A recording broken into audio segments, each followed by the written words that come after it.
on a disk floating through space with a tiny sun.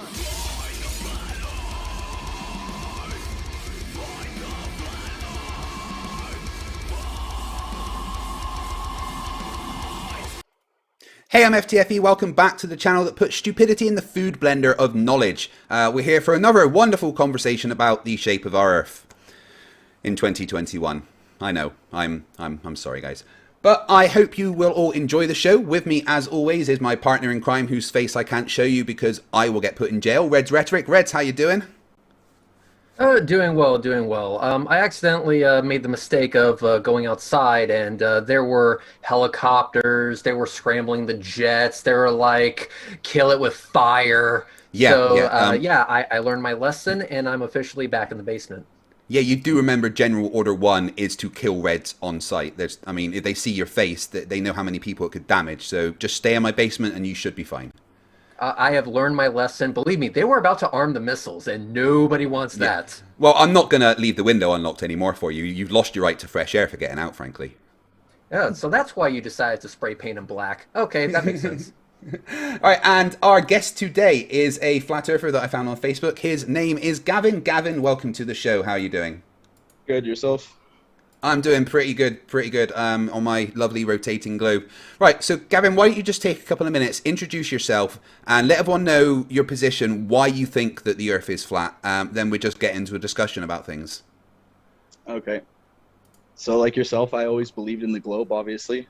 You know, I went to school and I was taught the same things you were taught probably in elementary and junior high, high school, or whatever the equivalent is down there. And then I went on to university, and then I got a little bit older, and I don't know, I started questioning things. I started looking at stuff, and I'm like, fuck, you know, it doesn't seem like a spinning ball. Things don't move. The atmosphere stays quite, you know, neutral in here other than storms. It just didn't hit for me. I'm not a religious person, so it's not like I based anything that I think off of flat earth because of the Bible or scripture, because it's farthest from the truth for me. And do I definitively know the earth is flat?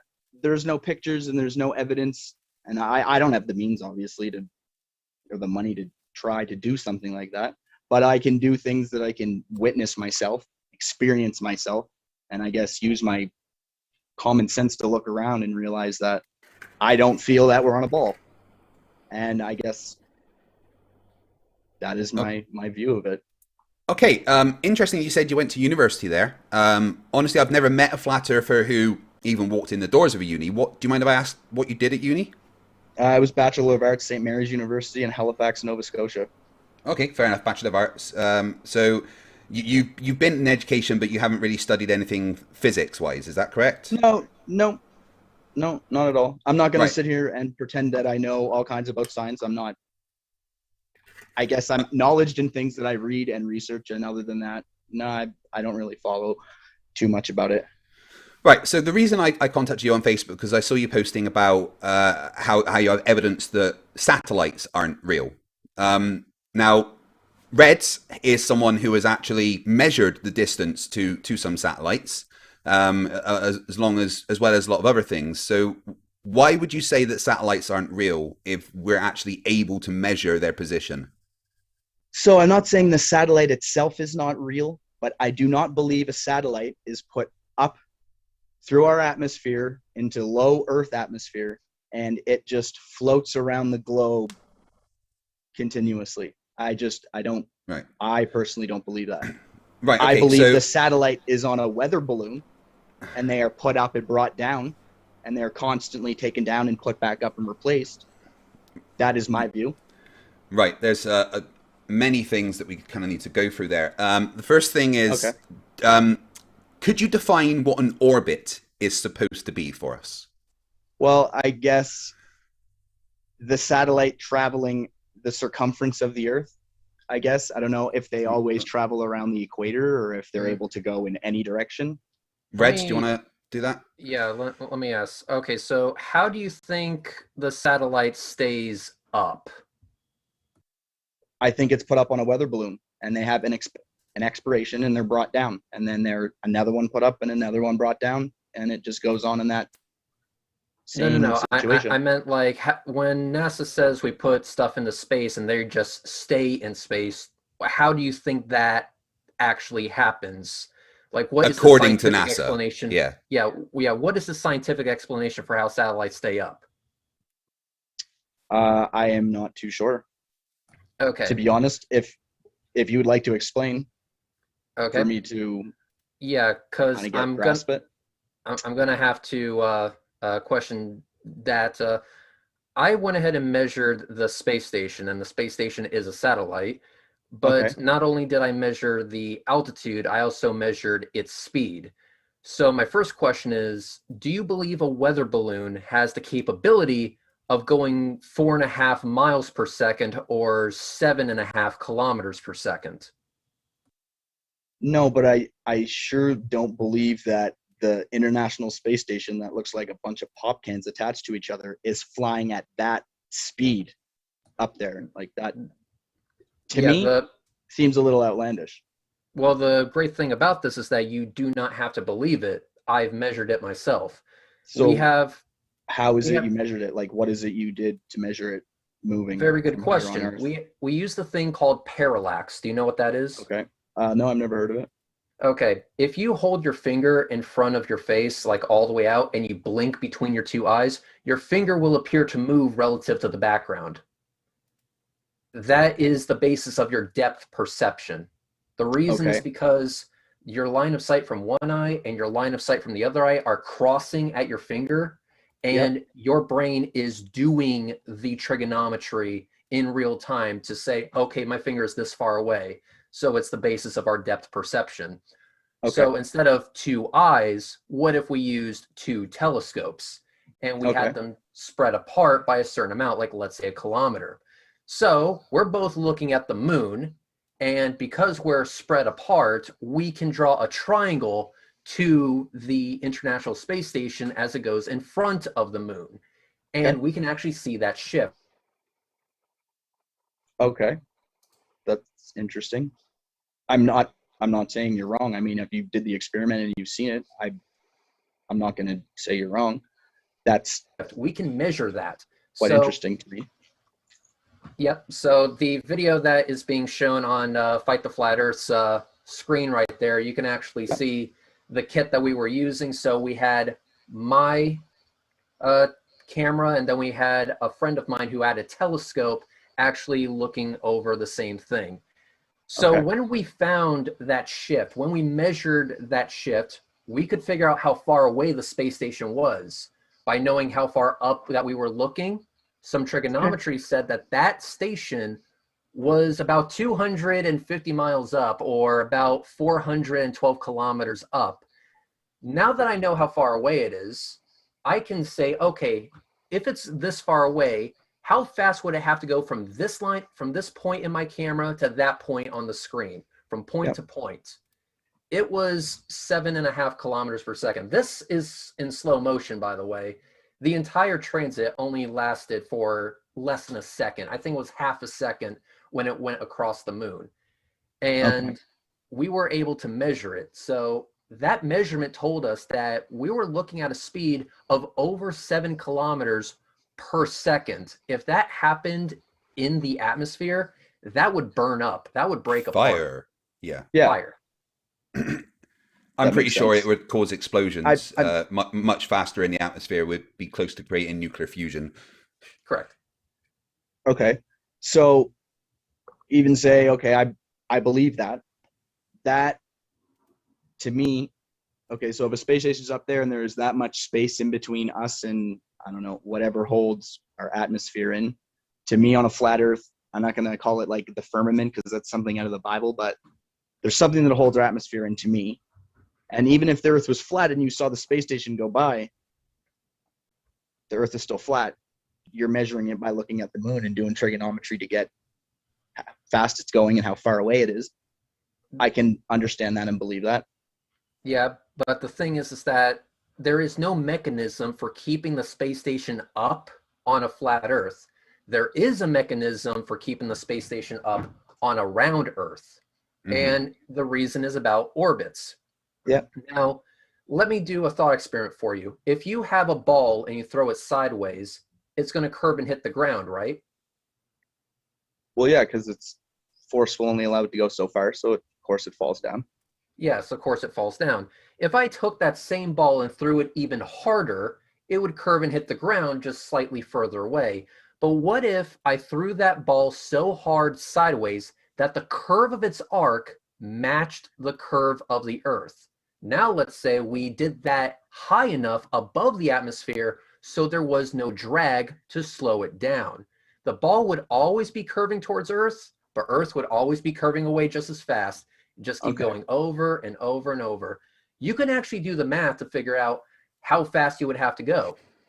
And for the International Space Station, it's about 7.5 kilometers per second, which is quite a coincidence considering that's exactly what we measured. Okay. And the way that Red's measured the distance to the ISS, you can use it to measure pretty much the distance to any satellite. You can use triangulation of radar and radio waves to do the same thing. And Red's measured something that was relatively close to Earth. What was it? 217 kilometers up, Red's? 412 kilometers. 412. Okay, so, but then there's also things like, let's say, GOES 2 satellite that was in geosynchronous orbit for, in total, 47 years, right? To be in geosynchronous orbit, that means that you have to maintain an altitude above the Earth of around 22,000 miles, and you have to have a tangential velocity of 1.8 miles per second. Okay. So how high up again did you say the International Space Station was? 400 odd kilometers, Reds? 412 kilometers. Yeah. And what's the distance from the Earth to the Moon? Distance between Earth and Moon, about 185,000 miles. No, it's 250,000 miles, isn't it? Yeah, something like that. Yeah, it's about 250,000 miles. Yeah, correct. So yeah, the Moon is doing the same thing that the space station has done, clearly on a bigger scale. It's just an orbit around us. Yeah. However, with the International Space Station, it's also an orbit around us, and if it were to be attached to a weather balloon, it would not be going anywhere near the speed that we were measuring it at. No. So I guess the question that I guess I have is, fuck, I just blanked out there. So if the space station is that far away, okay, you guys have heard of the Tycho crater on the Moon? Yeah. It's about like 97 miles. It's like, kind of more on the bottom side of the Moon.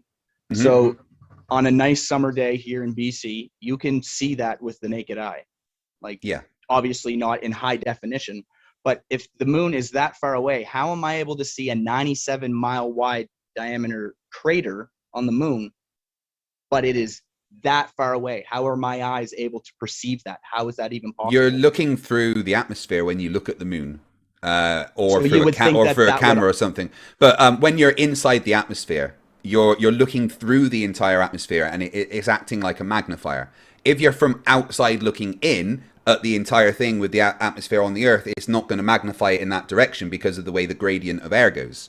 So when you're looking at things like the Moon, which is 250,000 miles away, if there was no atmosphere, the entire thing would look a lot smaller, and it'd be harder to make it out. But because we've got an atmosphere, it kind of magnifies what's there. And a lot of the time, obviously, you're seeing it through cameras and stuff. I mean, but then you also hear, sorry. No, go on. So you'll also hear, you say I'll be in a flat Earth post, or I'll be watching a video, and you'll hear someone like Neil deGrasse Tyson or whomever they have on there, who personally is not someone I feel is someone you really get science from. But they will say that the Earth's atmosphere actually obstructs your view from seeing things at such a far distance. That is why at nighttime, when you try to look at a star, it kind of just looks like it's blinking and flashing at you. It doesn't have a solid ray of light that comes down to you. So I'm just confused as to how it magnifies and allows you to see better, but then it also... So with a star, it's so far away that you don't actually see the star. What you see from the star is simply the light that's coming from it, and that's going to look twinkly and stuff to your naked eye. However, you use a really good camera system. Reg, do you want to send me the picture from Geist View? Oh yeah, absolutely. Stand by. If you use a really good system and a decent camera and look at the stars, none of them look like that at all. No, I have a telescope. They don't look like anything like what you see with your naked eye. No, of course. I mean, like a pulsating light. kind of a patterny look to it. And in regards to Neil deGrasse Tyson, the dude does have a PhD in astrophysics. I'd kind of go to him for science. So when he's made the comment that the Earth is actually pear-shaped, well, he's technically right. The Earth but is I thought it was bigger at the equator. I thought it was just bigger at the equator. So it was it's kind slightly of bigger. It's bigger at the equator. There's a 42 miles difference in the equatorial circumference to the polar circumference, but the entire Earth is slightly wider at the bottom than it is at the top. I mean, by a tiny, tiny, tiny, tiny fraction. To us, it just looks like a perfect sphere. But it is actually due to centrifugal force and the degree the axis is tilting and stuff, as well as having a bulge at the equator. It's slightly wider underneath the equator than it is above the equator. Okay. So but when you look straight through the atmosphere, or straight up and at stuff, like I said, it's magnifying the moon. It's also magnifying all the light from the stars, but you're not actually magnifying an object, just the light. So to your eyes, it can look weird, but you use something with good imaging sensors and you're going to see what the stars actually look like. But yeah, that's the reason why you can see the Taco crater on the moon is because it looks bigger than it actually is to us. It's well, I mean, that, you can really see it with the naked eye on a clear summer night here. I don't need to put binoculars or the telescope out to see it. So that's, I just find it extremely amazing that from that far away, you can see that with the naked eye. That's But like I said, cool. It's I mean, it's also to do with the fact that the moon is reflecting the sunlight and there's nothing else around. It gives it a pretty good view of what we can see, especially even with the naked eye. There's lots of reasons why you can see what you can see that match physics and reality.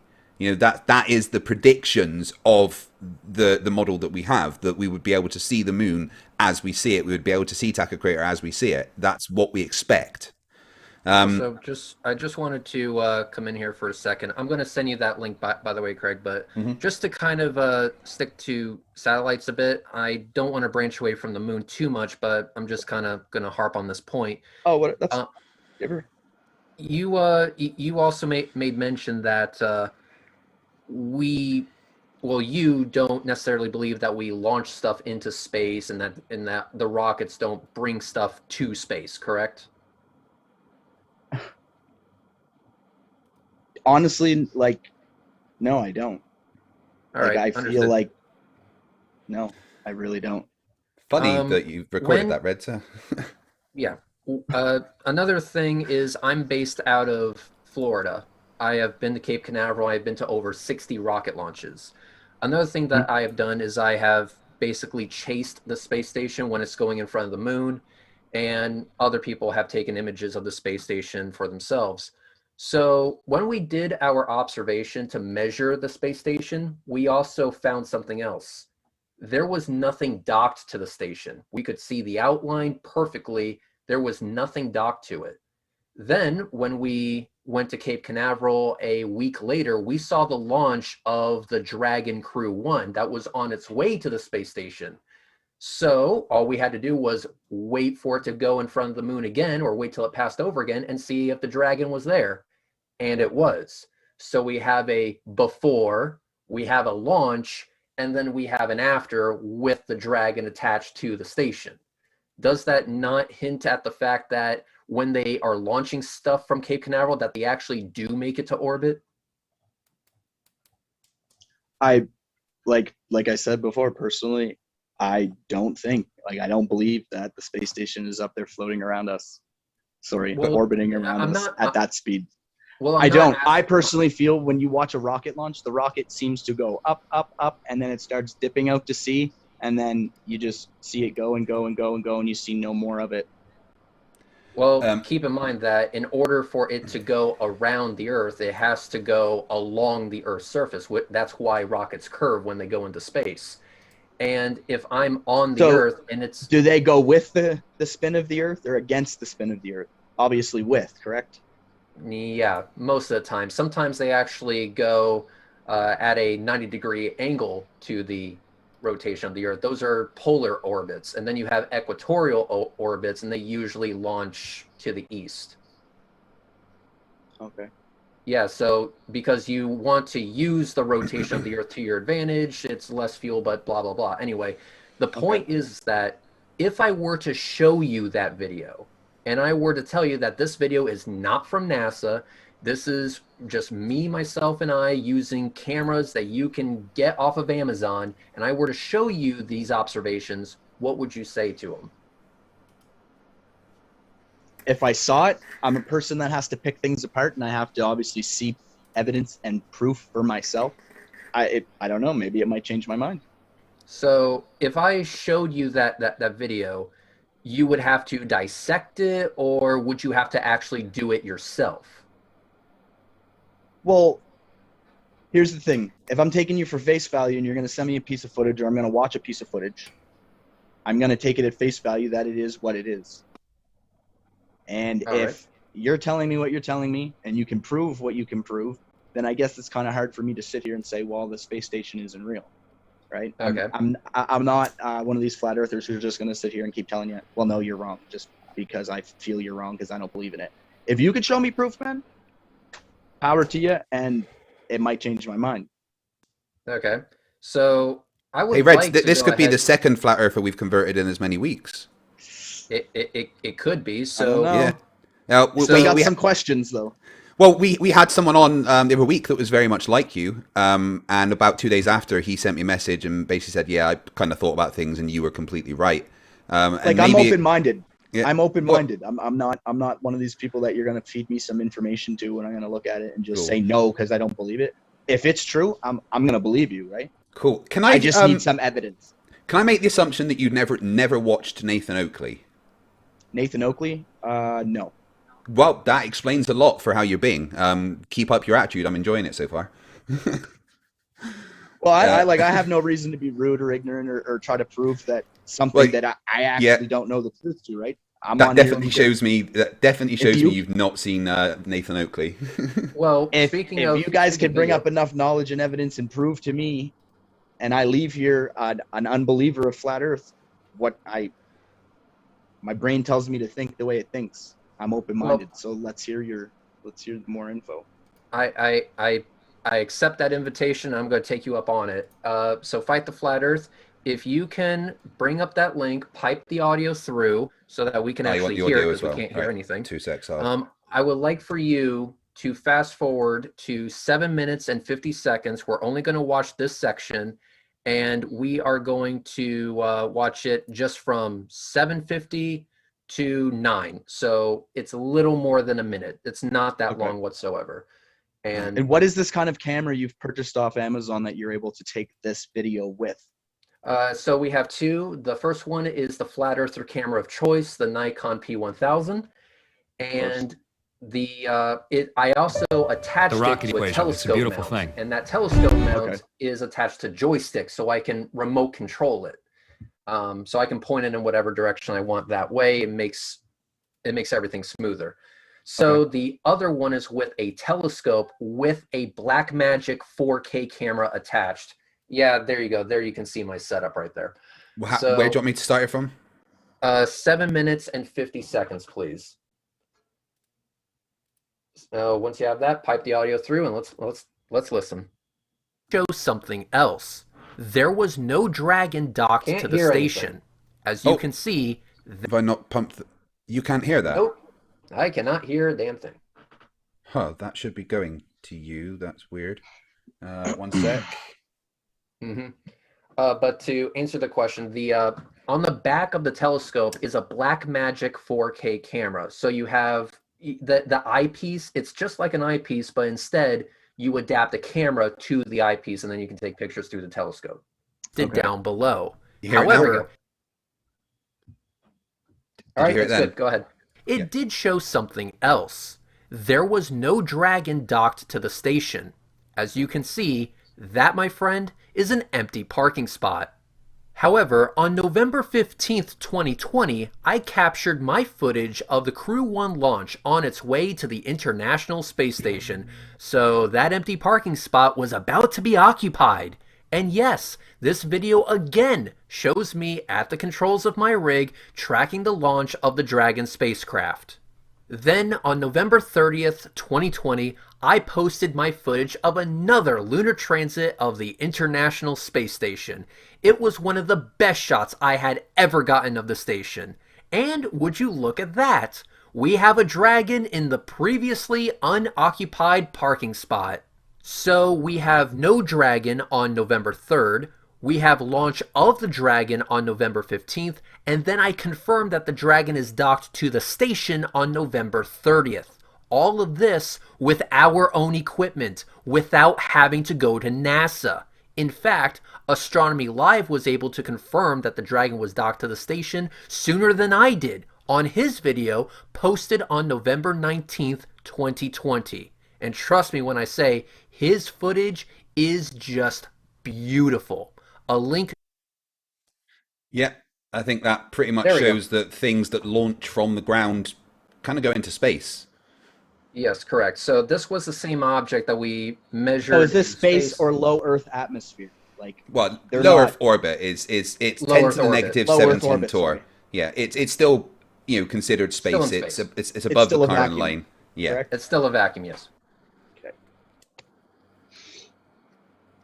I mean, I can't argue with it. I don't really have anything to say other than that was probably the most impressive footage I've ever seen. Thank you. That's nice. And you get it where you get it, and to be totally honest, okay. So the space station is real. I mean, I can't argue it.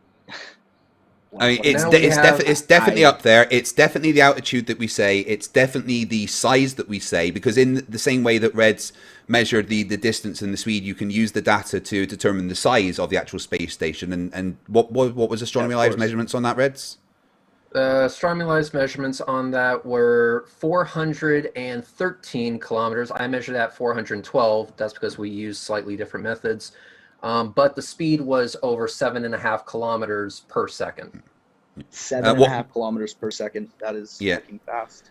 Yeah, so, and that's why we need rockets, because only rockets have the capability of going that fast in the first place.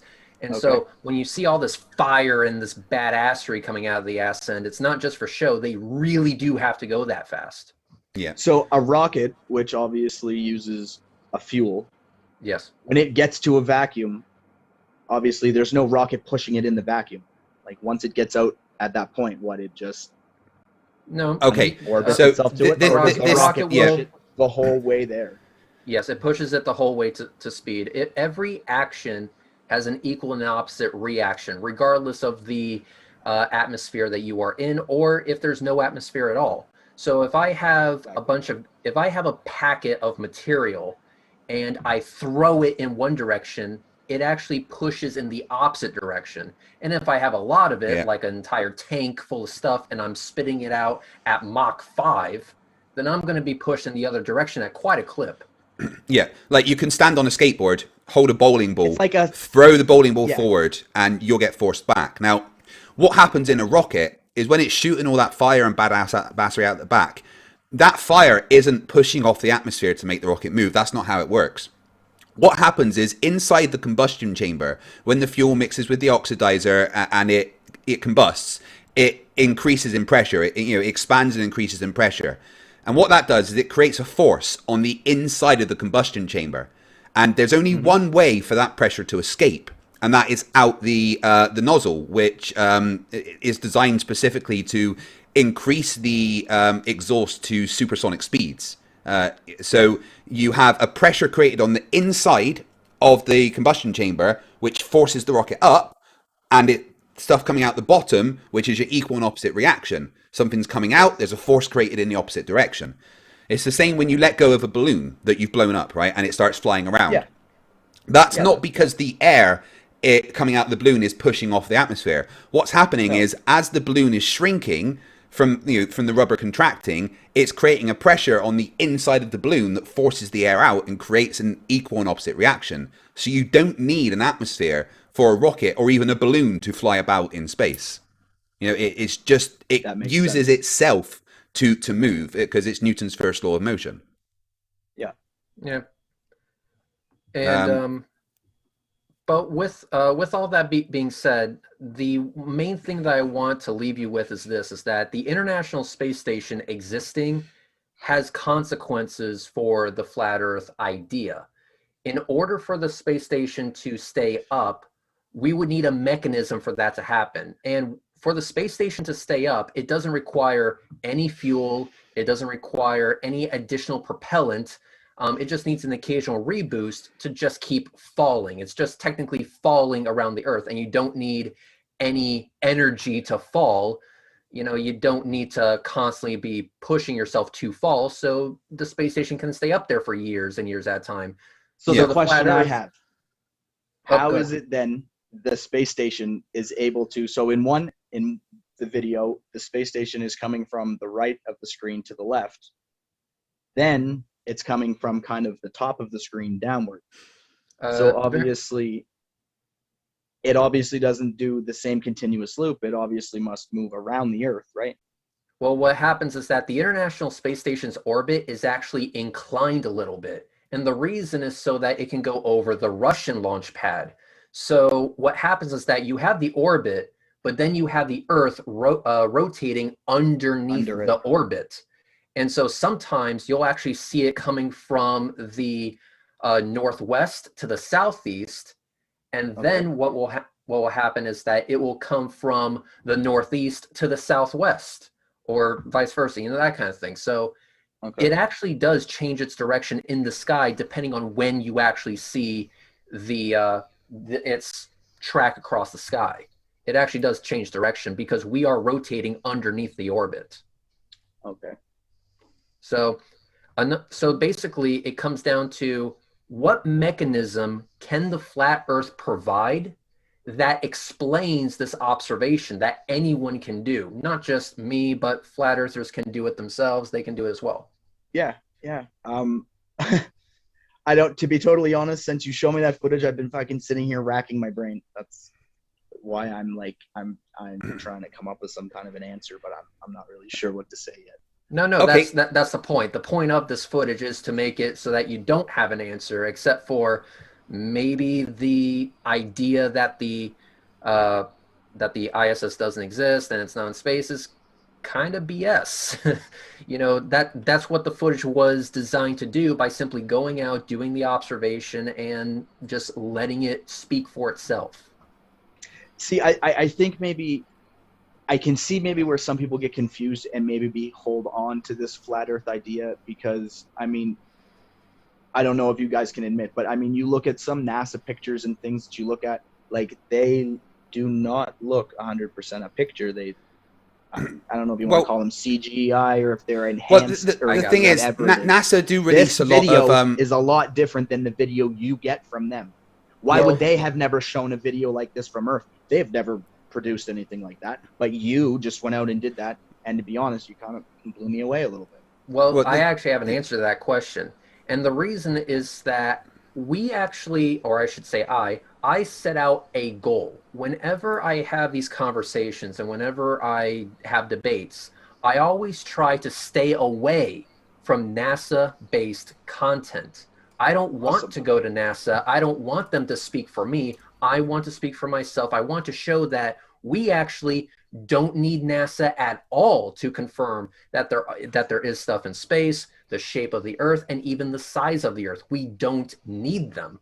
In my opinion, when flat earthers and other conspiracy theorists pick on NASA, they're completely ignoring that there's an entire other half of the argument, which is people who don't go to NASA in the first place.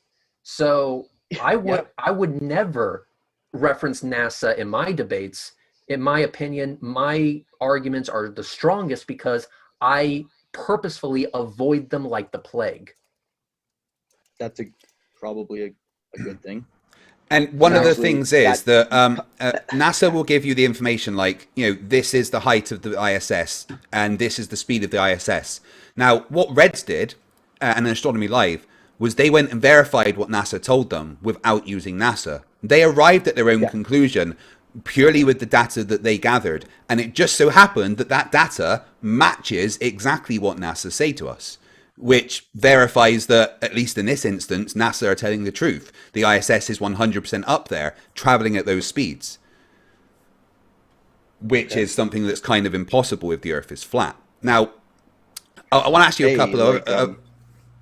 sorry, go on. Right, so the other thing then is, you don't have to look at satellites and stuff. We can actually use things on Earth to prove that the Earth is both curved and rotating, right? If the Earth is flat, you'd have to say that it wasn't moving, it wasn't rotating. Would you agree with that? Yeah. All right. Do you think the Earth is rotating at all?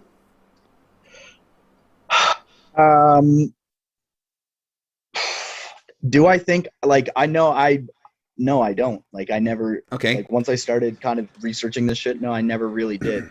Like, I was kind of like, So I guess the thing I will bring up is, you've heard of, obviously, Airy's failure.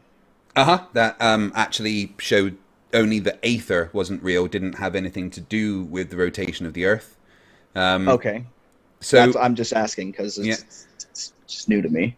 One of the best things to show you is, because you do seem quite new to this whole thing, so you might not have seen this before. There's a flat earther, a very famous flat earther called Bob Nadell, who wanted to try and show that the Earth wasn't rotating, all right?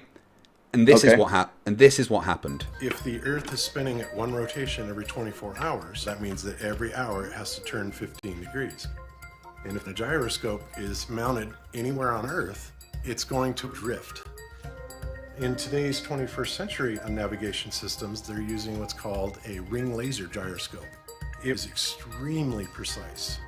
If we could simply get one of these ring laser gyroscopes, we would be able to prove once and for all that there is no rotation to the Earth. One of the people in the community actually purchased one for $20,000. But what we found is when we turned on that gyroscope, we found that we were picking up a drift, a 15 degree per hour drift. Thanks, Bob. That's really, really helpful to what I do. Thanks, Bob. Yeah, thanks, Bob. So what Bob did was something that we already knew.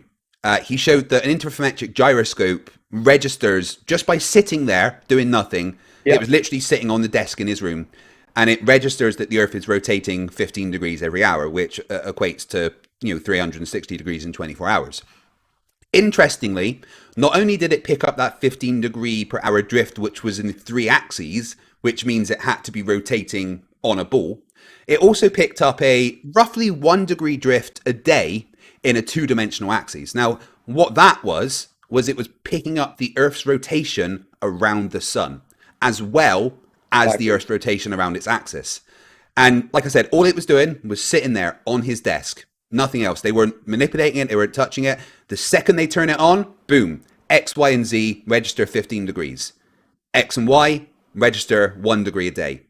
And it's what every So how does this machine work? It just puts out 3 lasers and the lasers go... Okay, so it operates under something called the Sagnac effect, right? And what it does is it fires 1 laser from a box. Let me bring up the animation because it's actually a lot more helpful. Right,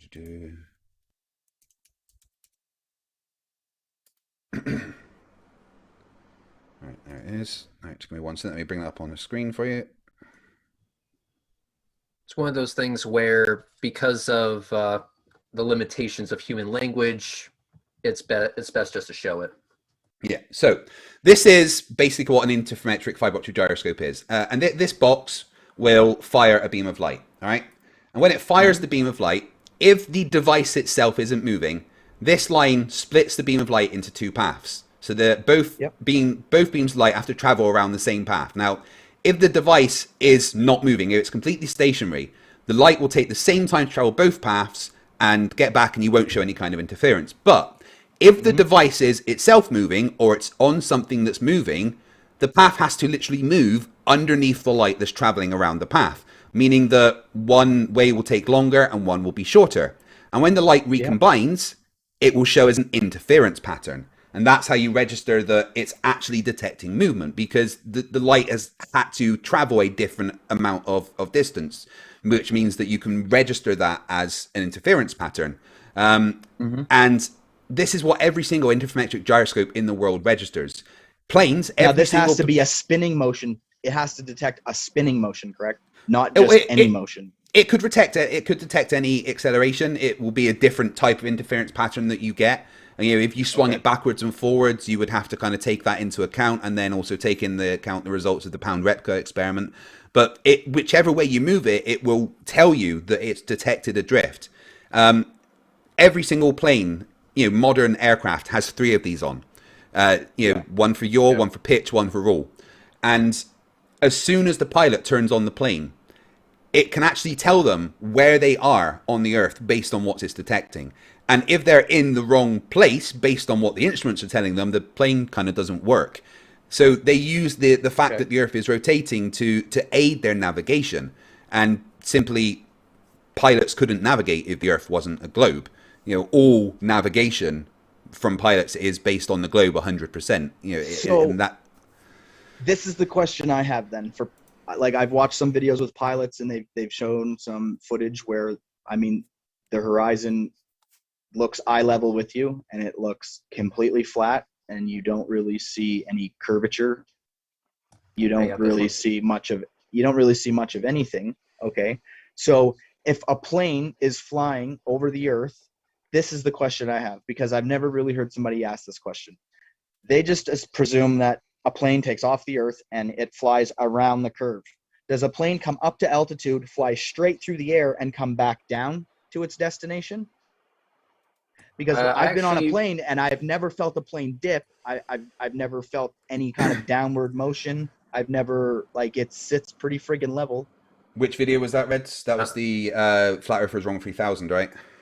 Yeah, but before you bring that up, let me just try to explain it in the cool hard logic way, okay? Okay. So let me ask you this, okay? Remember the baseball example that I gave? Yep. Okay, so if we throw a ball sideways, it's going to curve and hit the ground. All right, let's see if we can modify it. Let's give this ball a more aerodynamic shape. Okay, so it can travel a little bit further because there's less drag, but it's still going to curve and hit the ground. Let's give it some wings. Okay, so it can glide a little bit further, but it's still going to slow down, so it's still going to curve and hit the ground.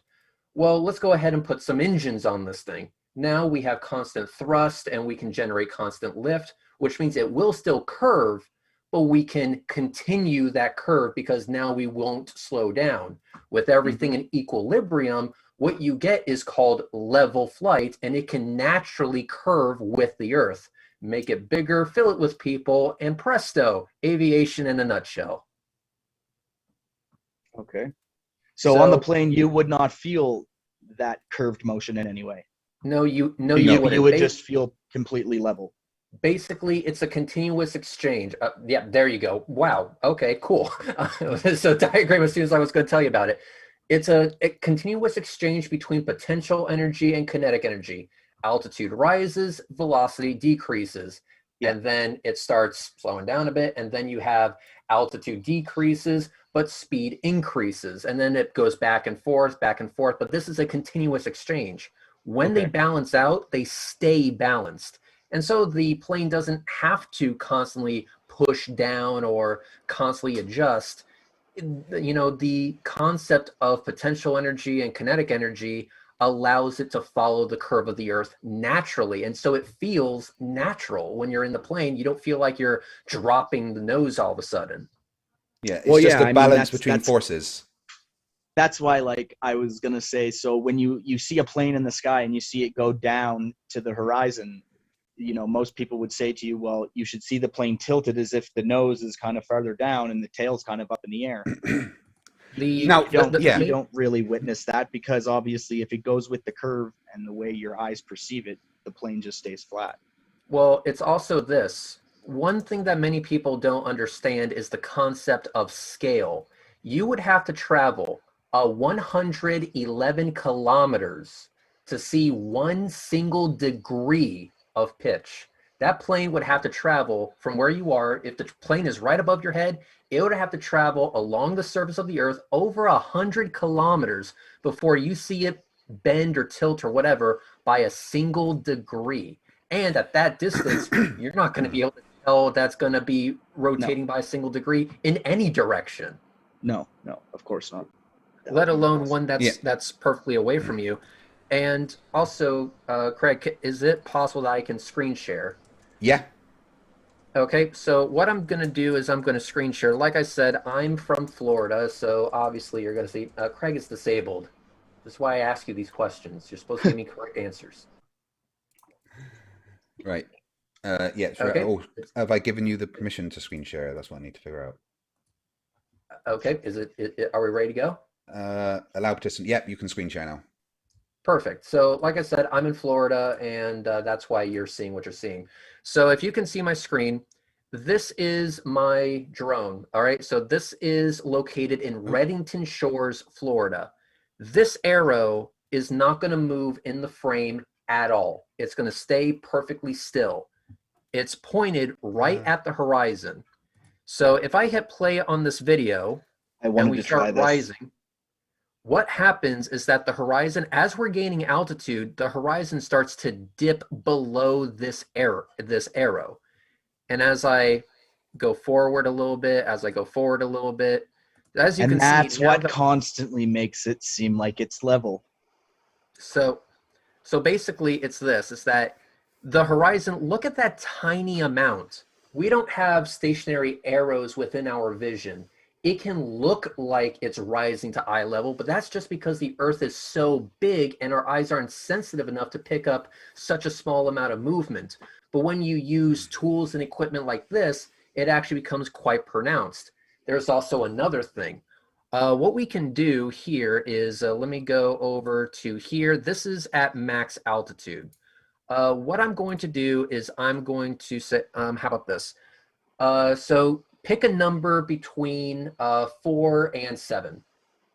3. 4 and 7. Okay, 3. Screw it. All right, so just joking. I'm gonna go. No, 5. I don't care. That's fun. I'm gonna go to 233. Is that okay with you, or do you want me to go another second forward? Oh, that's fun.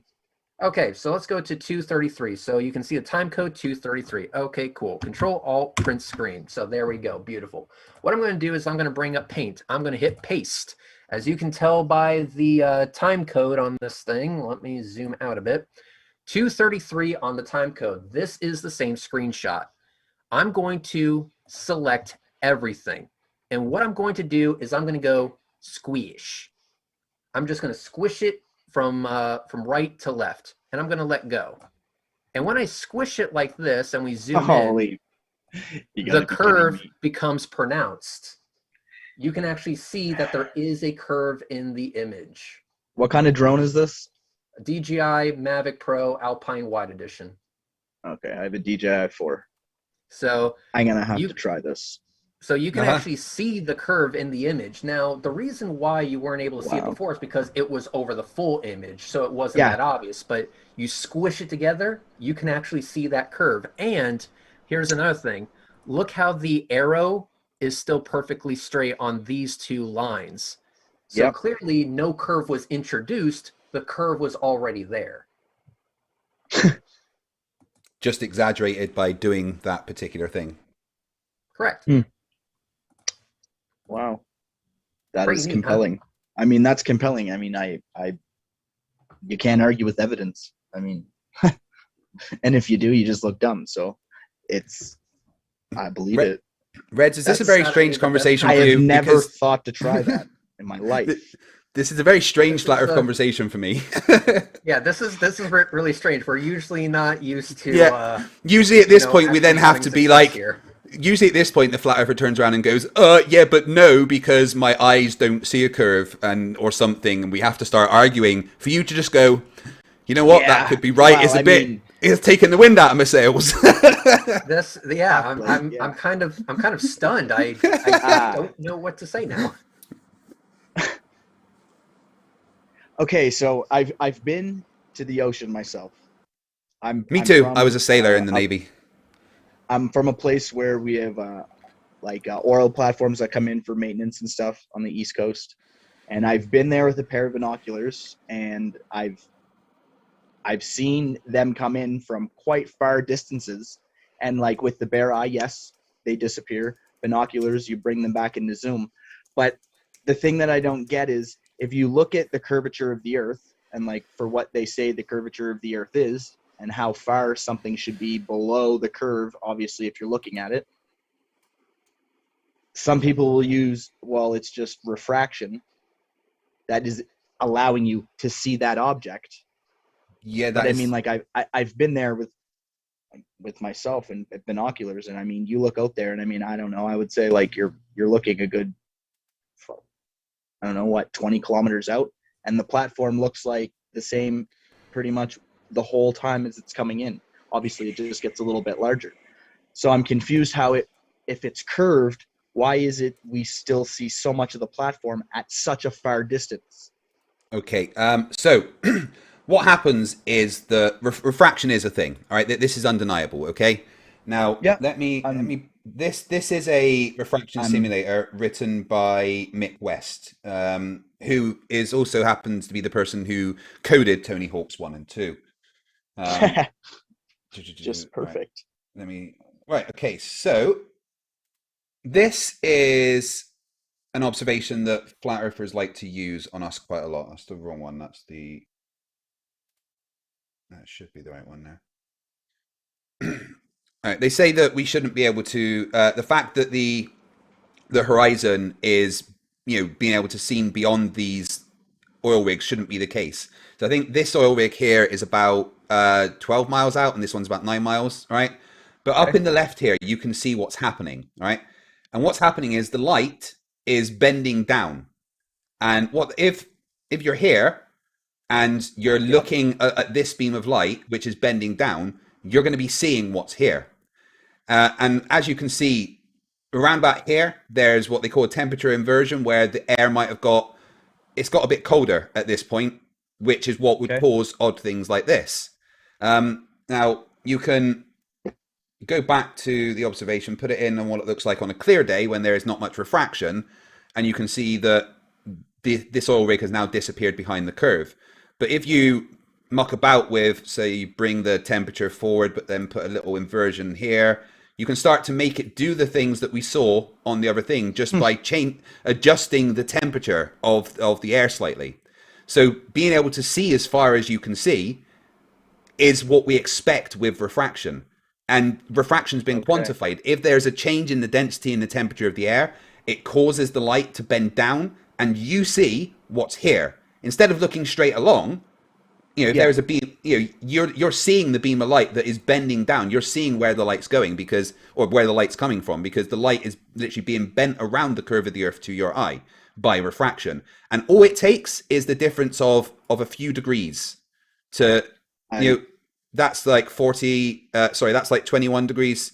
And then we take it up to like 25 or 26 degrees. And, you can see that just those few difference in degrees causing a little temperature inversion around here starts to bring the horizon up further than it should be, and making it look like the things that you're seeing further than you should be able to see. You can't argue with that. It's a good tool to have. Yeah. And again, thank you to Mick West. Not only thank you to Mick West for writing this, but thank you to Mick West for stealing a couple of years of my childhood with Tony Hawk's 1 and 2. Also, Greg, can you bring up Lake Pontchartrain, please? Yeah. I've got that here. 1 second. So, I mean, there's a question I have for you. So, is the water on a flat lake curved, or is it flat? Each one of those pylons that you're seeing off the side of the bridge is the same exact height over the water all the way through. Now, this is the Lake Pontchartrain Causeway in Louisiana. It's the longest bridge in the world, period. And it is perfectly straight and perfectly leveled the entire way through, if you ignore the humps, obviously, in the middle right there. But those little huts that you see off the side, those are just for, those are maintenance huts, for the electronics or whatever it is.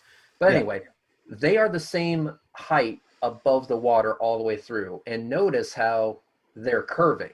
They're curving with the water. Yeah. Now, and this is on a lake.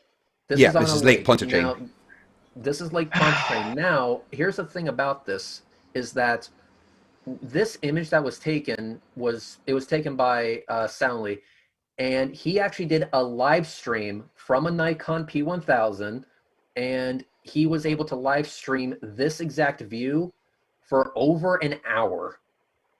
He got himself there's actually a hotel right where this bridge starts on the edge of the lake. And if you book a room in that hotel and you zoom in to the other side, you will actually see that curve being pronounced. And he was actually able to live stream this, showing that it wasn't CGI. And to prove it, he said, okay, I would like a flat earther in the live chat to say left or right.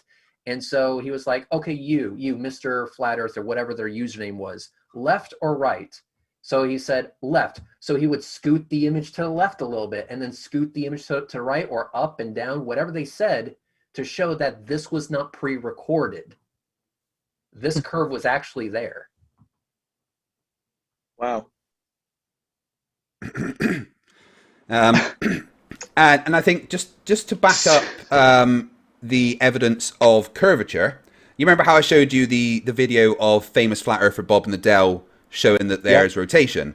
Well, another famous flat earther, someone that Reds has spoken to, we call him Jism, you don't need to know his real name, he also did a little experiment to try and show that the Earth wasn't curved, and this is how that went. If you're seeing through this hole, through the next hole, and seeing the light at the backboard, or at 17 feet off the water, the Earth is flat. If he's holding it up at 23 feet high and we're seeing the light, well, that's because the Earth's curved. So I should only be able to see it when it's at 17 feet.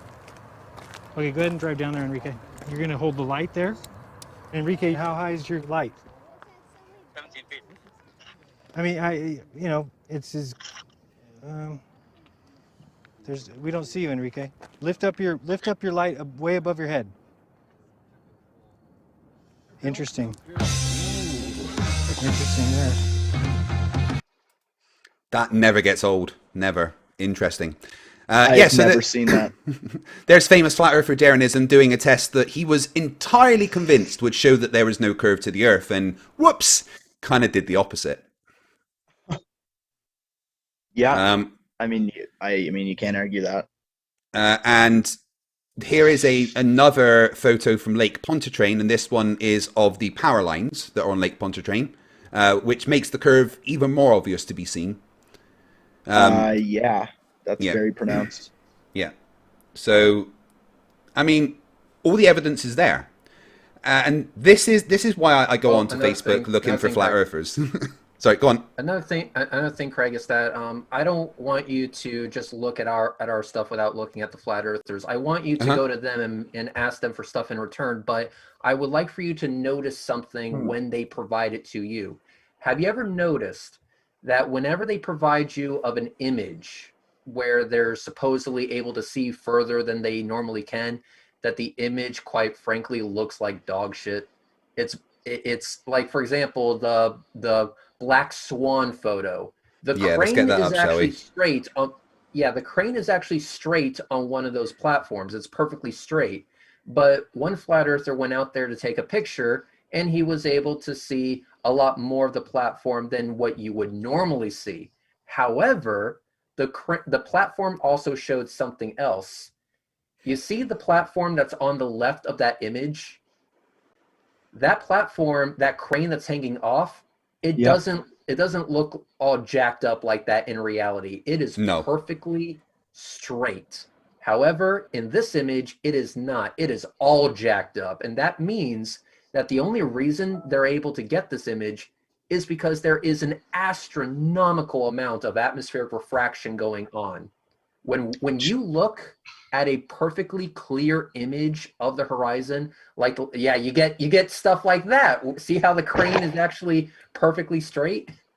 So the image, the crane that's actually on the left, or the platform, I should say, that's on the left, the crane hanging off it is perfectly straight. Craig, go to the next image. See, perfectly straight. When you have a crystal clear shot of the platform, the curvature is pronounced. See, and flat earthers will show you this picture, and they'll be like, "Well, this shows reality 100%," but ignoring the fact that, like Red said, cranes don't look like that. You know, flat earthers will cherry pick, whereas what we will do is we will go, well, yeah, this image is real. We just have to be able to explain it, and we absolutely can with our knowledge and understanding and quantification of refraction. This is what we expect under certain refractive conditions. Their lack there of understanding how refraction works obviously creates this awkward moment for them, because now that you've explained it to me and I got to see you've run it through that program, it's undeniable. I mean, there's really, what argument do you have against it? Can't really say anything. There's only one last thing that I would want to show you, and it's one of the. I'm going to screen share again, Craig. I still have that capability, right? You didn't turn that off on me, right? I do still have that capability. Yep. Okay, perfect. So, one of the things that I would like to show you is it's an atlas. It's a rocket launch that came through. But what flat earthers are constantly harping on about all the time is this idea of space being a vacuum and there being a dome and being able to contain, the air. So basically, there's no container. How do you keep it in? Blah, blah. This is the last thing I want to share with you, because we can actually see a vacuum happening. So the question I have is this: if I have a packet of air inside of a vacuum and I break it open, releasing the air to the vacuum, the air is just going to expand rapidly into the vacuum. It's going to spread to all corners of it, right? Yeah. Exactly. That's what we would expect to see in a vacuum. Now, if a rocket were to go high enough at the right time of day, you would actually see the rocket being illuminated by the sun, and you can actually see what the gas is doing. So I'm going to show you that video right now. So if you can see my screen, which I hope you can, this is the Atlas V 551. Now I'm going to hit play, and what's going to happen is that the rocket is going to go into the sunshine, and then you're going to see it start to glow. So as you can see, the rocket's going up, and now it goes into the sunshine, and look how that gas is glowing. Okay, yeah. I've seen other videos like this. Yes, so the gas is glowing, but I'm going to pause it right here. Notice how the gas is contained. That's because there's still air around it. There's no expansion is going to happen because there's not that much of a vacuum. However, if I go a little bit further, it expands a little bit more. Go a little bit further, it expands a little bit more. Go a little bit further, it expands even more. To show you this is a legit video, I'm playing it right there. And what I do is that it expands so wide that I have to zoom out. I actually have to zoom away from the rocket in order to see the entire plume of the rocket. And what I'm going to do here is you can see Nikon P1000, but here's the zoom out. Look at that. The entire plume is expanding in all directions, just as what we would expect to happen when it's going into a vacuum. And when it was doing this, it didn't crash into any dome, didn't crash into any barrier. It still kept going. And as it was getting higher and higher, the gases were expanding more and more. So even though it looks like it's going down in this image, you can tell it's actually still gaining altitude because the gases are continuously expanding more and more. This is proof that rockets aren't just falling into the ocean. They continuously gain altitude throughout their entire flight. Okay.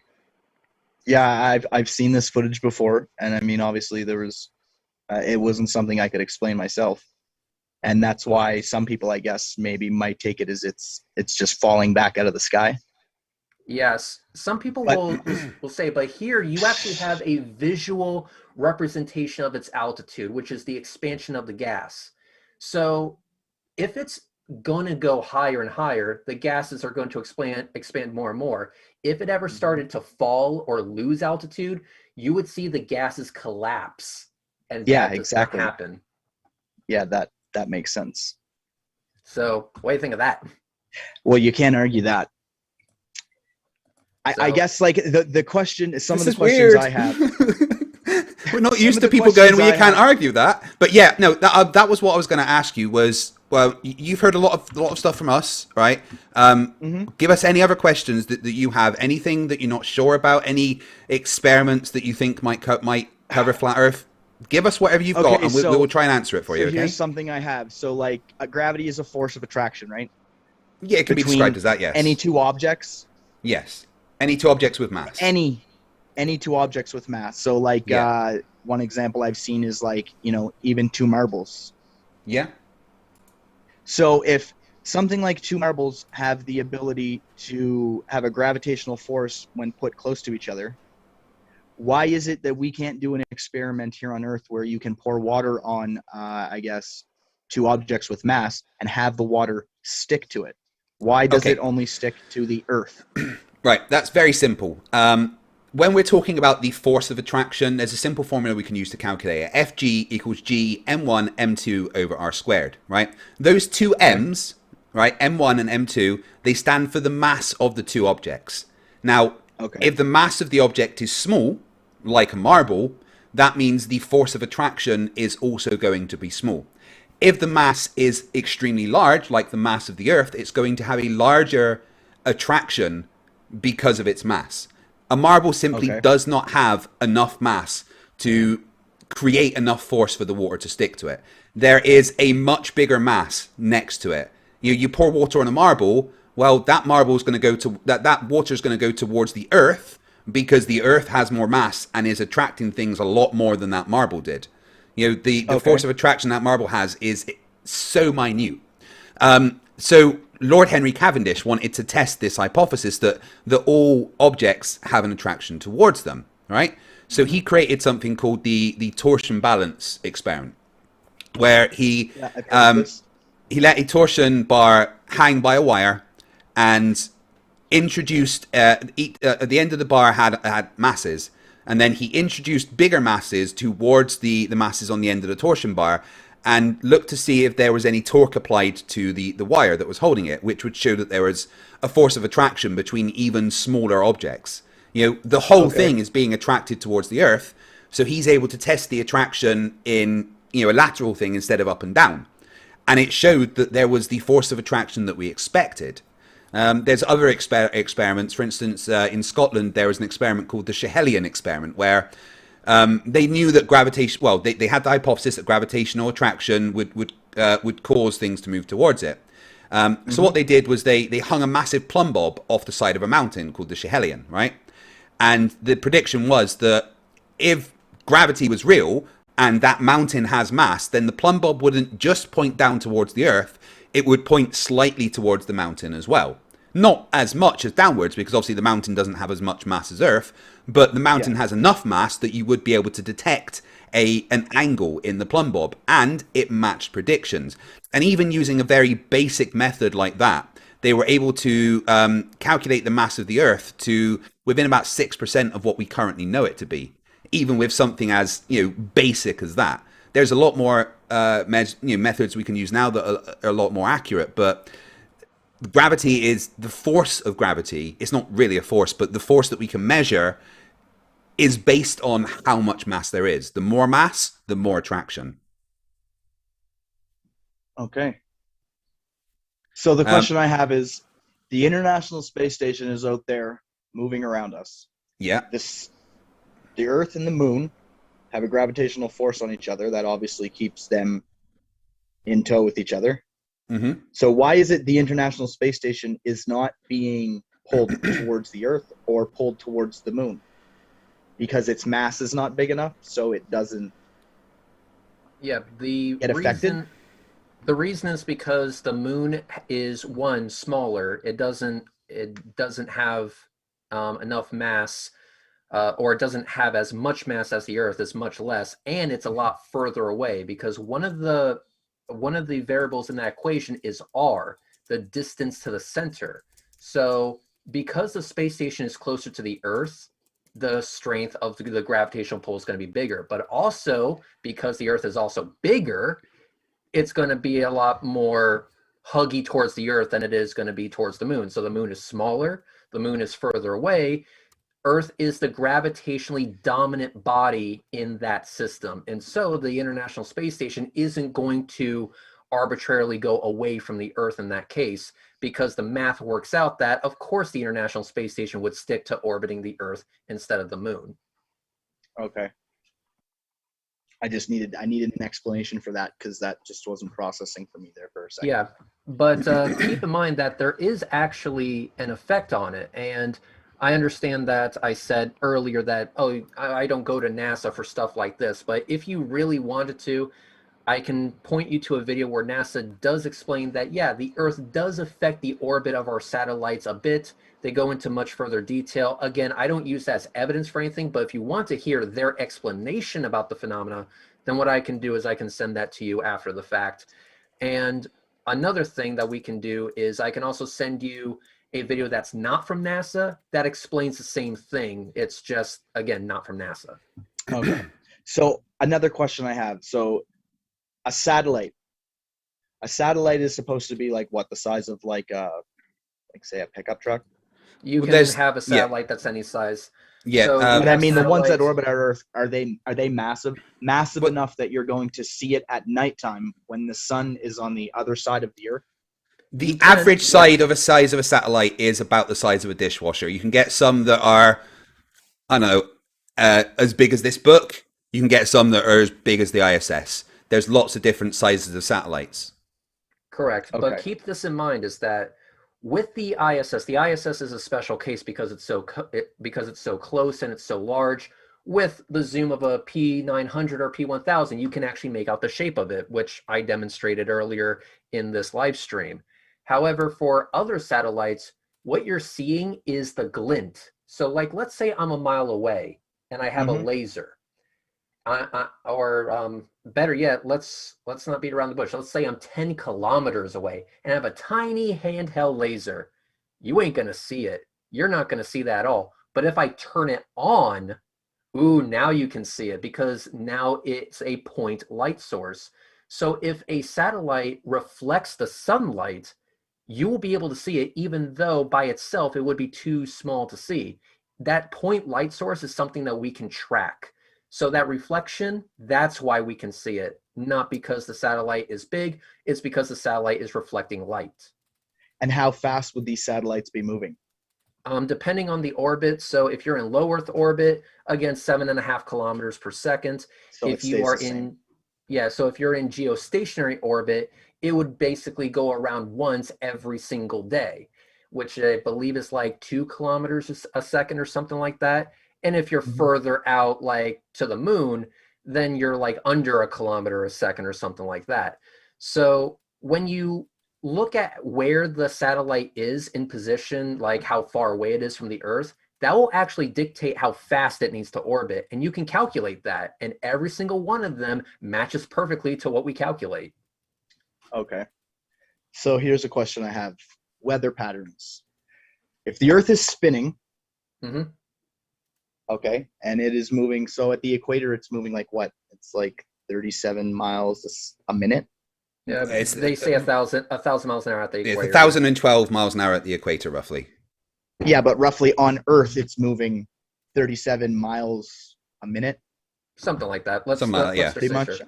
We'll just say that. So the thing I don't understand is, so we know, like, if you're on the highway and you stand next to a semi truck and it's going by you, you feel the wind come off of it, correct? Yes, So correct. what is different about the Earth spinning? How come the Earth spin and then its spin around the sun does not affect the weather? Why does the weather able to blow in any direction? Why is the storm Okay. able to move freely? I got this one correct. Okay, right, cool. So let me go ahead and Actually, start I with do just need to thought take a experiment. Riley, so I'll leave you in charge for a sec. Understood. So the issue is this: is that the issue is ratios. So I'll explain what that means in a bit. If I'm on a highway driving from east to west, all right, let's say I have a perfectly straight highway that's driving from one side of the country of the United States to the other side.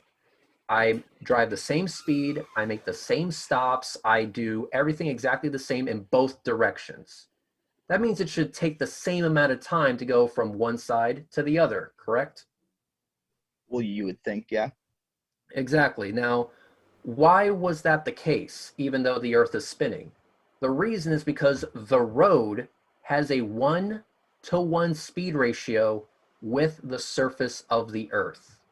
It has a 1-to-1 speed ratio with the surface of the Earth. So the road is technically rotating with the Earth, going 1,000 miles an hour at the equator or whatever it is, depending on your latitude. But because the road has a 1-to-1 speed ratio with the Earth, it feels like the road isn't moving around the Earth at all, because it actually isn't. That's a 1-to-1 speed ratio. Friction with the air causes the air to rotate with the Earth, including the weather systems. The weather systems are rotating with the Earth. So you can have the air blowing in every which direction. That's because it's already spinning with the Earth. So you can think of it like the system itself is rotating with the Earth. The hurricane is rotating with the Earth. It does its own movement, but it does its own movement within the context of rotating with the Earth. Yeah. Well, I think where it comes into play, where maybe some people don't grasp that, is you're thinking of it moving. So if you think about the hurricane moving with the Earth, people are like, well, how is that possible? Because the hurricane is moving across, say the Gulf of Mexico and heading towards New Orleans. Yeah.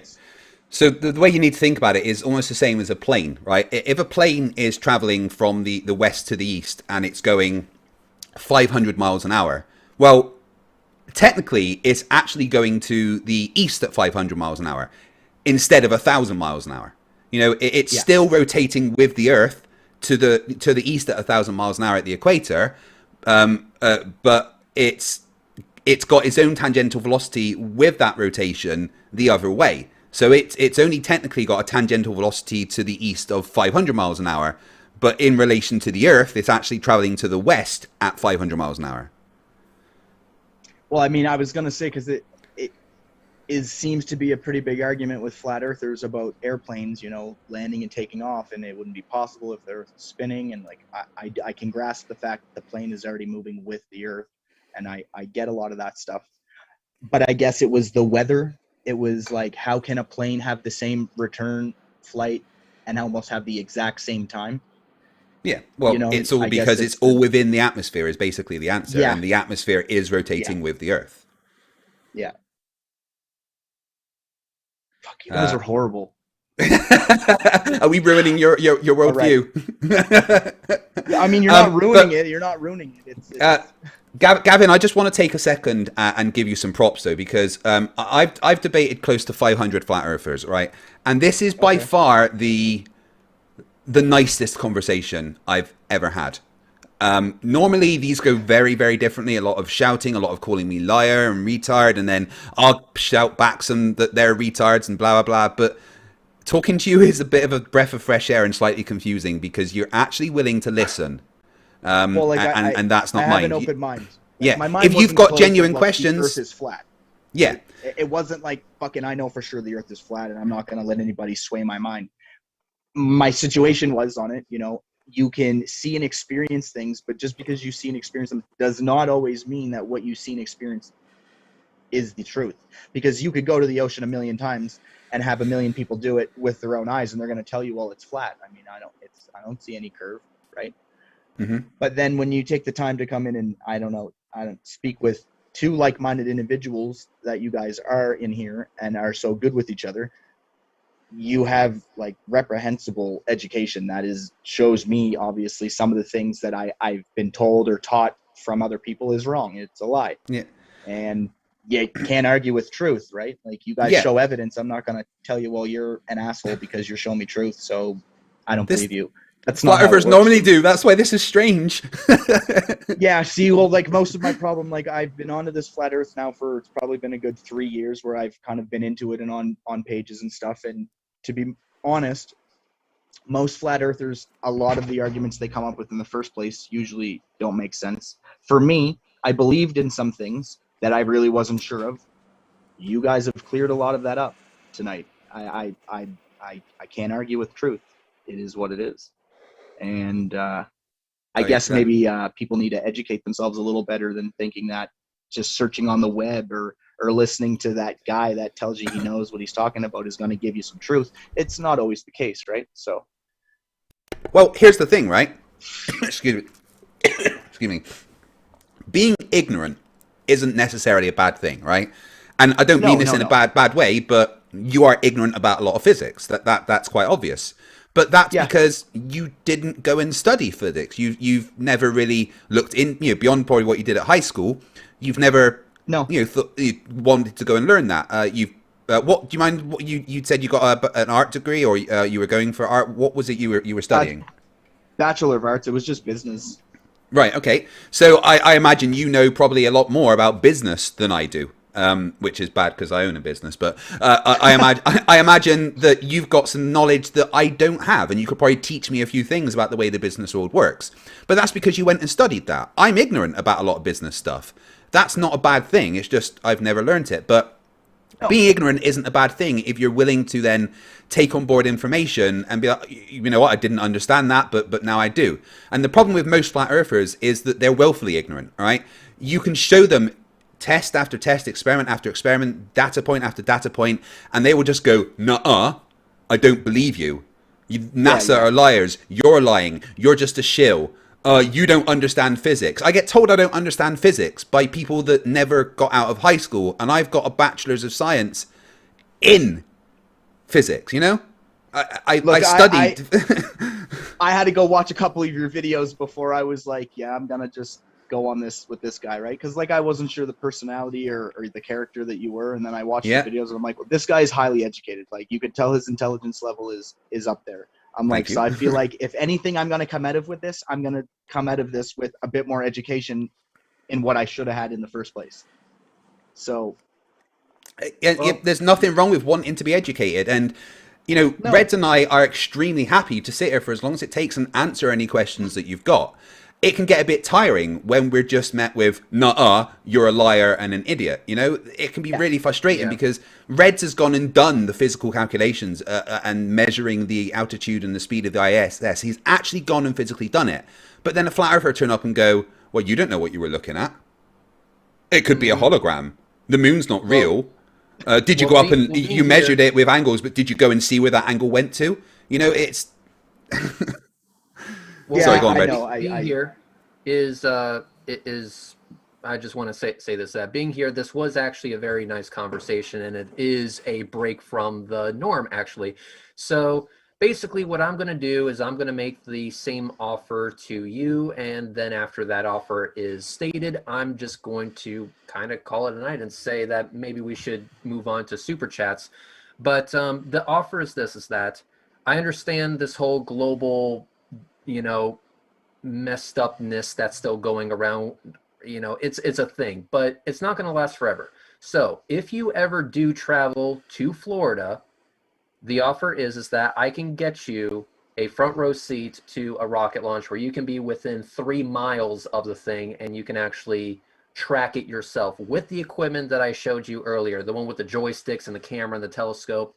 You want to record it in 4K, I got you covered. So basically, that is the deal. If you are in Florida and you want to see a rocket launch, I will hook you up. I will pay for your ticket, and you can track it yourself with my camera.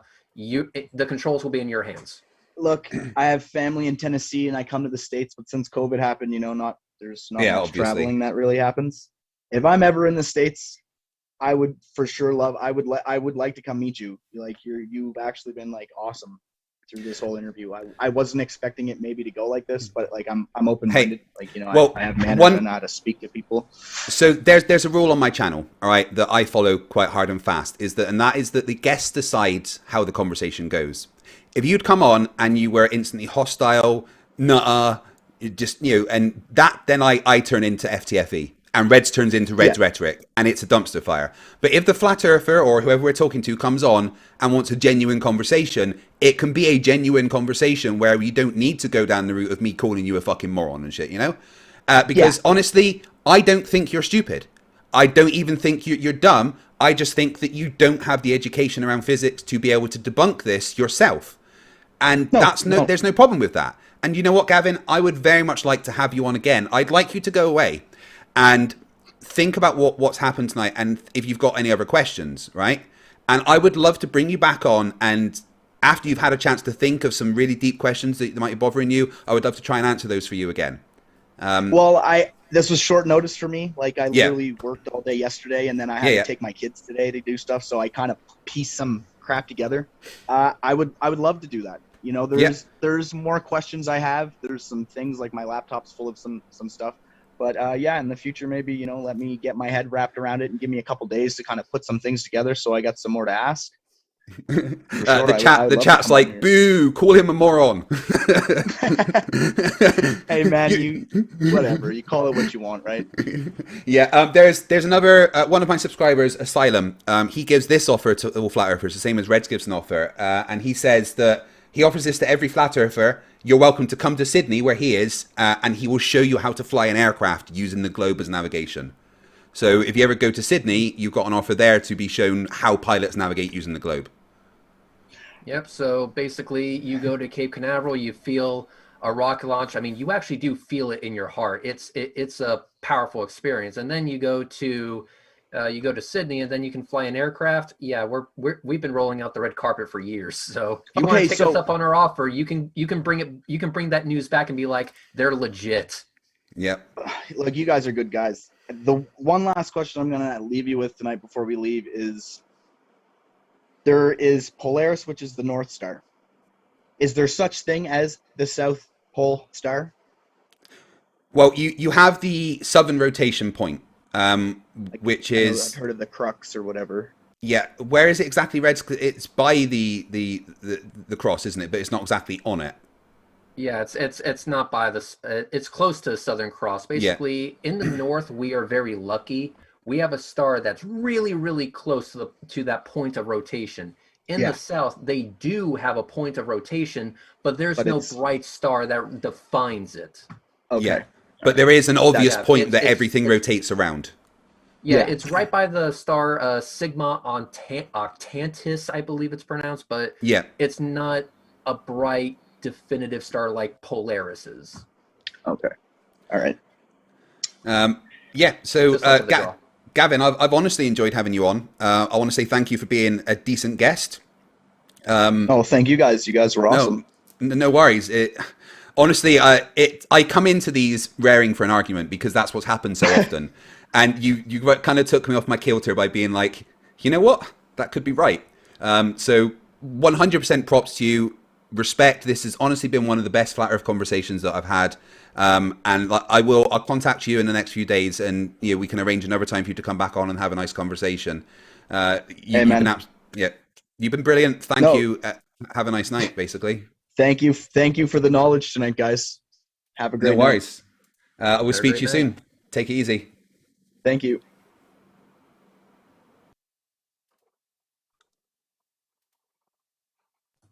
Well, Red, that was fucking weird. That was fucking weird. I don't feel right. I mean, I know. I'm happy. Don't get me wrong. But it's like the fuck. This is such a weird experience. I mean, damn. I know. Like, it's just. It's totally thrown me off of my game. I'm used to an argument. I'm used to shouting and screaming and calling people an idiot because they won't fucking listen and stuff. But and I've been listening to Daniel Pratt a lot the past few days because he's been going hard calling Simon Dan, me, Team Skeptic, and Irish Devil pedophiles and telling us to kill ourselves and stuff. And I did see you in the chat there, Mr. Pratt, and don't you worry. You're not going to get away with it. I've literally downloaded everything you've ever done, and there will be a response coming from me and possibly in a few other people. Daniel, he had another channel deleted recently, and he started a new one, and then another new one called Daniel Pratt's Next Deleted Channel. But Reds, do you know whose channel also got deleted this week? Let me guess. Was it a warrior that is sleeping? Yes, it fucking was. Bye-bye, Sleeping Warrior. So what happened was, and to be honest, I don't really agree with YouTube's decision here. He had a couple of strikes from his COVID misinformation, which is cool. I agree with that. But then he put out a video that was of I mean, he was trying to say this is the go birth, right? It's a guy lying on a mattress, and then some airbags go off under the mattress and throw the guy into the ceiling quite violently, right? And YouTube removed his channel for a break in terms of service, saying that that was far too violent. And I kind of disagree with that. I don't think that was a good enough reason to remove Riley's channel. Yes, the COVID misinformation and shit like that definitely deserves strikes, and if he'd done that again, that would be a legitimate reason to remove the channel. But I you know what I think about Warrior? I despise the guy and disagree with everything he says, but I don't agree with YouTube's decision to remove him for the reason they did. What do you think? My opinion is that YouTube has been a broken system for a very, very, very long time. And most of the time they get it wrong. So I'm actually not surprised by this at all. I'm not surprised by this. No. If we want, which is why I believe there actually is an organization called FairTube that was literally established to combat BS like this. So, Riley, if you are listening to this, I would recommend contacting FairTube and seeing if they can do anything for you, because I believe that organization has a line to YouTube where they can correct BS like that. Yeah. And another thing that YouTube has done is that they have backpedaled on their decisions in the past. They have done it. Let me give you an example. A very, very, very famous YouTuber had his live chat just spam emojis. It was green hearts and red hearts, and the name is Markiplier, of course. Yeah. And all of these accounts got terminated for spam. Their entire Google account was basically terminated, but they responded by saying, hey, I'm not a spammer. This isn't a fake account. I want my account back. And they said, well, unfortunately, there's nothing more we can do. I'm sorry. There's just nothing more we can do. Yeah, decision's been made, blah, blah, blah. That was BS. But then Markiplier made a video saying, YouTube, are you high? And they basically said, yup, we were totally high, backpedal. Well, let's face it, someone like Markiplier, who can get like 100 million views a day on his channel, is making YouTube so much money, that's not someone you want to piss off, all right? Someone like Riley, who didn't even monetize his channel, I don't think YouTube are going to care. Let me get it straight, I'm not agreeing with anything that Riley's ever done, but I disagree with the reason for YouTube removing his channel. However, it does bring us to an interesting situation. And that is that he told Nathan Oakley on the stream the next day that he's going to start a new channel and is looking for a new name. So I'm giving a challenge to all my subscribers. Can you fill the comments of this stream with new names for Sleeping Warriors channel, please? But this is why I stated that maybe Anthony Riley should contact FairTube, because I also agree that it was heavy-handed. So Riley, before you make a new channel, before you go through that process, contact FairTube, see what they can do for you, and then go from there. If they can help you, great. If they can't, then make a new channel and just roll with the punches. There's really nothing else that can happen. I mean, there's nothing else that I can suggest at this point. But going back to this before we get to super chats, I just want to go back to the guest that we had. Thank you for that conversation. That was absolutely amazing. I know, right? I'm still a little speechless because I'm not used to this. But again, thank you so much, and that offer stands. If you're in Cape Canaveral, send me a DM, and I will hook you up with a ticket so you can feel the heat at Launch Complex 39A. Thank you, Reds, for being so eloquent in the way that you handled him as well. I feel like that was one of the best debates I've had on the channel, but for different reasons than normal. I'm going to have to title this something like the strangest flat earth debate I've ever had. I do want to read Tim Pryor's super chat first, which just come in for $15. And that says that I constantly have flat earthers say that I pay people to come on and act stupid and look bad. But now the flat earthers are going to say that this guy's not a real flat earther because he agreed with me on things. Oh, the irony. You're right. That's exactly what's going to happen. I can see it tomorrow on Brandon Toy's channel. Brandon Toy is in the chat also. Hi, Brandon. Email me, fighttheflarf@gmail.com, and I would absolutely love to arrange a debate with you. I would specifically like to debate you about space and the Mars missions and NASA and stuff, because, wow, those posts you've been putting out. But yeah, thank you, Tim Pryor. You're right. I imagine a lot of flat earthers are going to be spending the next few days saying how I paid that guy to come on and agree with me. IDK in the chat says, you losing weight, FTFE? Thank you for noticing. I like you very much. Yeah, I've lost nearly a third of my body weight. In fact, probably more than that by now in the past, I don't know, 4 or 5 months. And I feel fantastic for it. I saw myself in one of my videos, Reds, last summer. Right, I watched it back and I was like, fucking hell, I'm fat. Yeah, that needs to stop. What am I supposed to say that? There's just more of you to love? I don't know what we say. I mean, it's like, I mean, don't get me wrong. I mean, if you're losing weight, great, but I'm just telling you right now, I don't care what your weight is. I'm not sleeping with you. You don't get a choice. You're in my basement for a reason.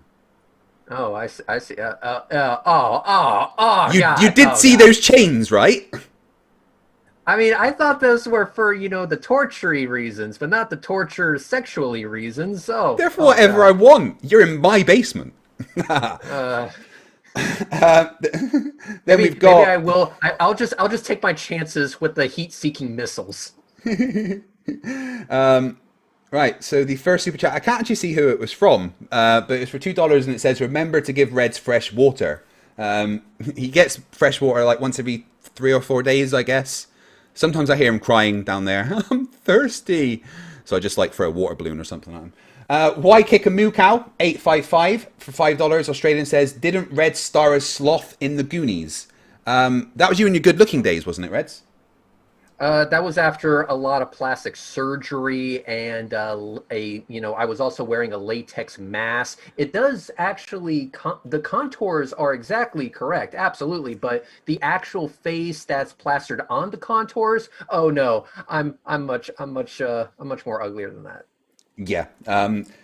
They did have him on camera for the Goonies, but it was a lot of plastic and latex to be able for the cameras to actually record him. Because normally if a camera records Red's face, it doesn't only break that camera, but every camera of that make in the world. So, oh yeah, absolutely. Yeah. They actually tried to do a test shot for one of the scenes, and the camera actually grew arms, got a revolver, and shot itself. Yeah, yeah. And the sound man, actually. It was terrible.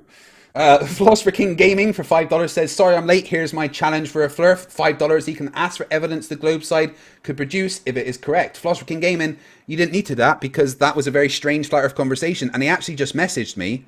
Thank you for that experience, was much appreciated. You guys have left me absolutely speechless. I did see some people in the chat saying, oh, he's obviously a Poe, he's obviously a Poe.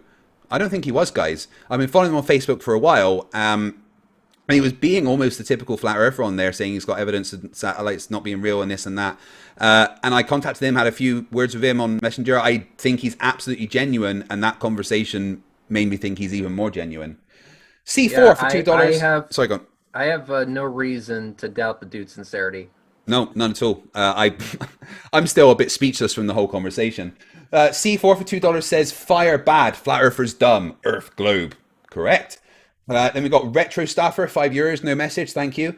C4 for another $2. Gavin, you're crushing, bro. Nah, joke, you're a moron. Well, that was a little bit early, I know. I saw that one quite early on. I couldn't call him a moron. I couldn't. He was too nice. General E. Shady became a new member, you fucking awesome bastard, you, thank you. Another $2 from C4. 540 watching, only 120 thumbs up. Hit the like. There is currently 229 thumbs up. Let's see if we can get to 400 before I finish the super chats. If you do, then I promise not to show you Red's face. Asylum for $5. Since you seem nice, offer every flatty a chance to come to Sydney where I can show you how to fly an aircraft. Yep, we said that, and he would take it up, I think, if he came there.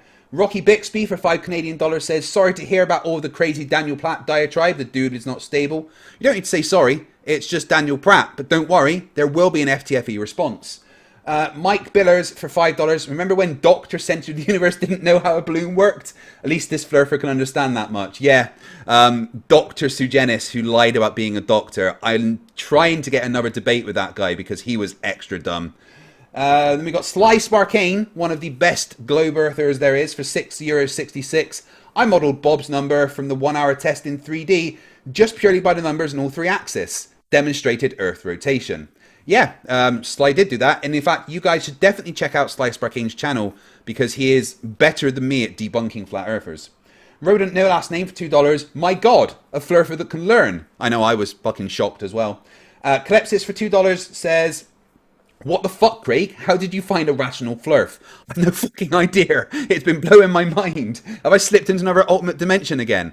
Because I might have done that before in the past. And if you'd like to hear the story of how I possibly slipped into another dimension, then check out Conspiracy Cats and Ranty Flat Earth's new channel, Almost Unbelievable, where I was the guest on there recently and recounted an experience when I was younger where I might have slipped into an alternate dimension. No, I'm not kidding.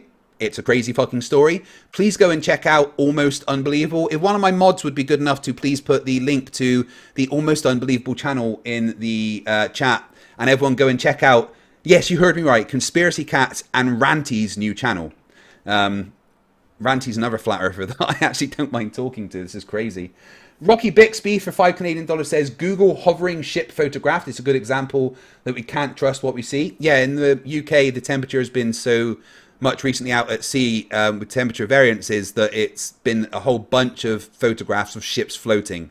Flat Earth confirmed, I guess. Balthazar 228 for $4.99, but did he notice a 15 degree per hour drift? Thanks, Bob. Then we got /gaming for fucking hell 1,400 ZAR, which is South African Randies, I believe. Equates to about £75. So thank you very, very much. Says, this is amazing. I've always been waiting for this moment. I know a lot of flat earthers are really intelligent and honest, but could never explain everything to them myself in such a way. Now I have the tools. Much respect for this guy and hope he gets through this quickly. Yeah, please. Thank you very much for the super chat. That's amazingly generous. But if you want to use what's been said in this stream to help flat earthers, that makes it all worthwhile. Please share this fucking stream everywhere, guys. This is how flat earthers need to be. If flat earthers were like this, flat earth would be dead real quick. David Oliver for £2. This is brilliant. A flat earther with a brain. I know, we found one, guys. Wojciech Schmidt for 2 CHFs. Live deflurfing. Crossing fingers for the guest. I think he's savable. I really do. Indie Tiger for $5. Use a spray bottle and a curved bowl. Spray water on the bowl and hold the ball up. Thank you, Batch, for putting the link to Almost Unbelievable there. Then we've got Connell Silverfer for $2. Gavin, you're being really polite. Keep learning. Yeah, it was amazing. Brandon Toy for $4.99. Thank you, Brandon. Gavin, there are counter arguments to what these guys have told you. They are giving you Baller 101. Continue searching for the truth. No, Brandon, there is literally zero counters to what we have said. Everything is fact verified by science. You cannot counter evidence like this with nah-uh. I would very much like for you to try, and I can't wait for our debate. General E. Shady for $2 Australian says, same here, some smart listen, intelligent understand. Yep, he was. Slice Barcane, €6.66. What country is Gavin in? In Germany, he can come to my bug test. He's definitely in the Americas somewhere. Rocky Bixby for $5 says, Flerfs are like Packlids from TNG, lol. I've recently watched all of Star Trek. Just finishing up Voyager at the moment. Love it. Throw the Dwarf! That name comes from my other channel, my Dungeons and Dragons channel with the Batch in the chat, who is the Dungeon Master, where we are nerds and play Dungeons and Dragons. And recently we killed an Oni by throwing my character, that's a dwarf, at them. Look out for the animation coming soon for that. Says, let's all report Pratt's last video. I have FTFE. Look forward to seeing my NPC in your game soon. I even hired a local artist to draw her picture. Can't wait for the dwarf, and thank you for supporting the new channel. Batch, please post the link to the Globers and Goblins channel as well. Philosopher King Gaming for $5. Oh, I just skipped one. Corey Husky for $5 says, I hope he converts back to the globe. I think he can be saved. Me too. Tim Pryor for $15 says, you have flat earthers say you pay people that act so stupid, they look bad. Now they're going to say this guy's not a real flat earther because he's actually agreed with you on things. Oh, the irony. Yes, that's going to happen. Philosopher King Gaming for $5. Please ask him for his PayPal info if you please, so I can make good on my promise. I'll get that sorted and sort you out if you like. Generation Globe for £5 says, Riley's new name. I'm a dumb flat earther. Yeah. I'm a dumb flat earther, and I don't understand science. No, you don't, Riley, do you? Not at all. Generation Globe for £5. Riley's new name. I just read that one. Blah, blah, blah. And another $15 from Tim Pryor. Here's another 15. Just reading my super chat first. I feel so special. Well, it was a very, very important one that was spot on with what was going on here. So thank you very much. That's all the super chats. It's been amazing tonight, guys. This has been a totally different kind of stream to what I normally have. Other flat earthers need to pay attention to the way this guy acted. Don't just nutter. But at the same time, don't just believe everything that Reds and I have said. There is nothing wrong with investigating things yourself. The thing is, if you do the investigation properly, you reach the same conclusion that Reds and I reach, and that the Earth is objectively a globe that rotates at 15 degrees per hour with the circumference that's stated. Space is real. The moon's there. Orbits are a thing. The ISS is up there. Satellites are real. There's nothing to flat Earth. There's no evidence. There's no experiments. There's no explanation for natural phenomenon. There is absolutely zero that flat Earth can ever present that can debunk anything that Reds and I presented here today. And the last one before we get out here, Philosopher King Gaming for $2. Please and thank you. Send me a PM with his detail. I will do that. Reds, any final thoughts? Well, usually at the end of the show, I go on a diatribe about how the flat earther was a dipshit, an asshole, didn't know what the hell he was talking about, but I literally have nothing, and I kind of don't know what to say, because this was just weird. I guess I have to kind of be nice, which is... I know. Okay, so... Strange, right? I'm going to say...